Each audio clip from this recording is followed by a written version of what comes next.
Good morning, everybody.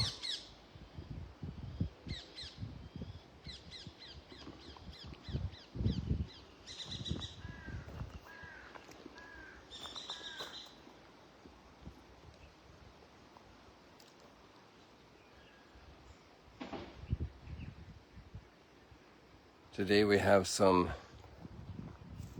great similarities between the readings.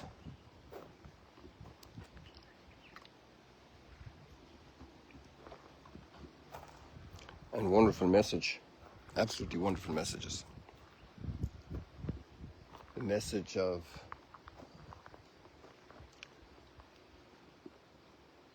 who are we supposed to love? Just the people we love, or can we love the people we hate? And the people who hate us?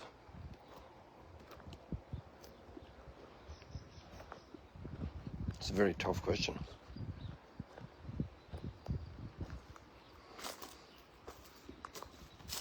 It's not really a tough question, it's a tough thing to do. It's a tougher thing to do than to talk about it. To be nice and helpful and kind to the one who hurts us, to the one who's against us, who has very bad history with us, the one who speaks badly about us and they're in trouble, to help them. This is very challenging. How do you do that? Isn't it they got their comeuppance? Shouldn't we be happy that the ones who did harm to us got their comeuppance finally? And now they have to go through some rough times.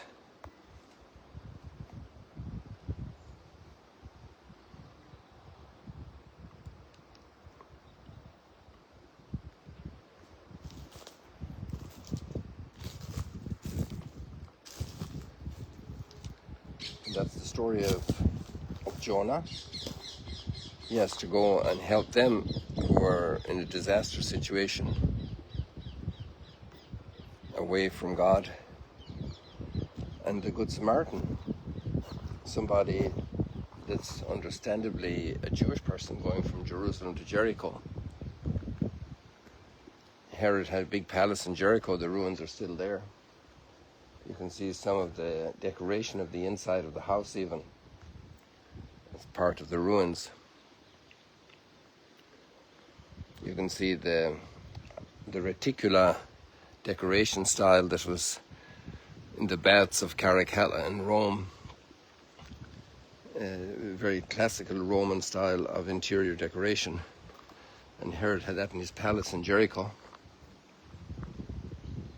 And he loved his wife so much he sent her off to her eternal reward right there. She was complaining that he had neutralized her dad.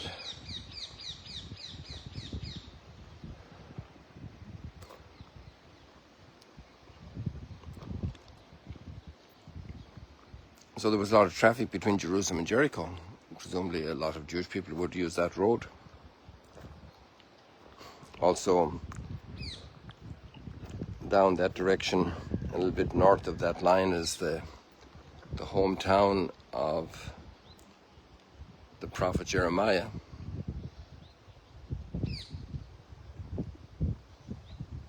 It's like very much part of the history of the people, their experience, their culture, their stories. And this Jewish guy is treated with compassion by a Samaritan who is their enemy. That's something else, isn't it? The hero of the story is your enemy. Who do we love? How do we love? And the guy asking the question also didn't have really good intention. It said that he was trying to mess with Jesus, to trip him up. Interesting that Jesus doesn't slap him on the face. Jesus actually, in telling the parable the way he does, he's loving him. He allows him into the reflection. He asks him his opinion. He lets him participate fully in the conversation, even though he's antagonistic to Jesus. It's a very deep respect for the person who's antagonistic to us in conversation. How do we let them participate in the conversation? Do we try to bully them in conversation? Conversation is a great place to bully people, especially when it comes to politics and to religion. To have a meekness and humility of heart also in conversation, a kindness, a goodness, a patience. That's really powerful, isn't it?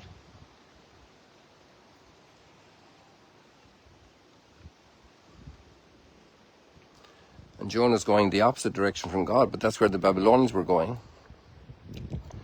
So Jonah, in his own experience, we must realize that many times the people we're condemning have a mirror image in ourselves.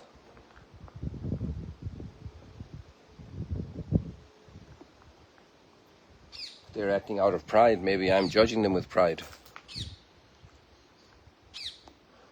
If they're running away in the opposite direction from God, maybe I'm doing that in other ways. Interesting, the auto-critique, the self-critique these readings offer us, and the models of repentance that the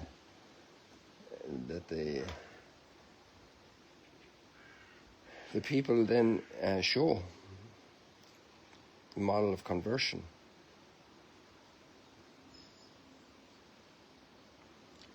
The Ninevites respond completely, totally. So don't underestimate somebody that we're judging today as being terrible and bad, as incapable of conversion. All peoples, everybody. The wonderful gift of being chosen by God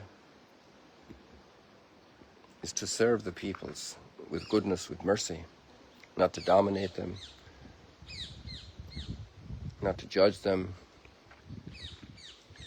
But many times that's our tendency when we receive gifts, when we excel in some area, our nose is a little higher, so in order to see the others we have to look down our nose at them.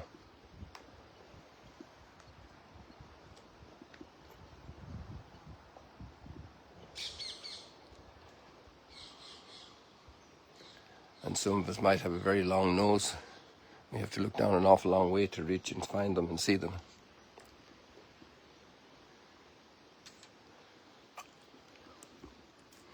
Interesting. These readings are very powerful. So much there, told in a simple way that even a little child can understand. Children love the story of Jonah and the whale. There's so much drama. Not just the drama of the storm on the sea and being in the belly of the whale, but the drama of enemies becoming my friends. Me doing good to my enemies. That's dramatic. It's a drama that turns our intestines and it turns our feelings, turns our passions.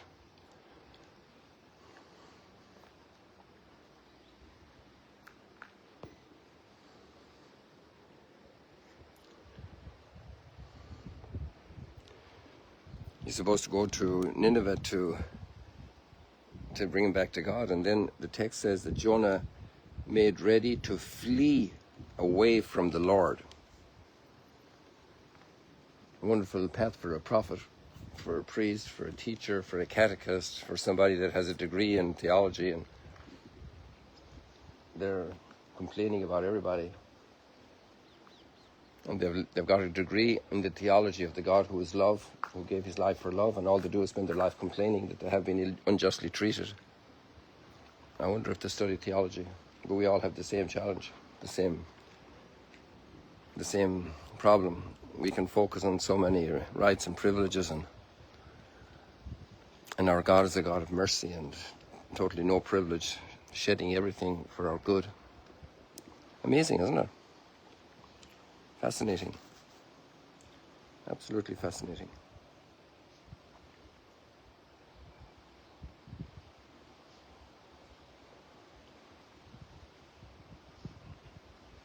And then we all need that prayer. You will rescue my life from the pit, O Lord.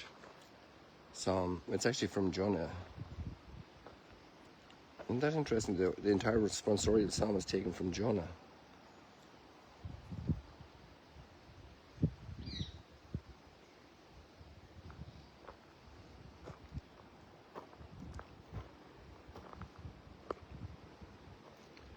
I think we leave it like that for today, people. God bless you.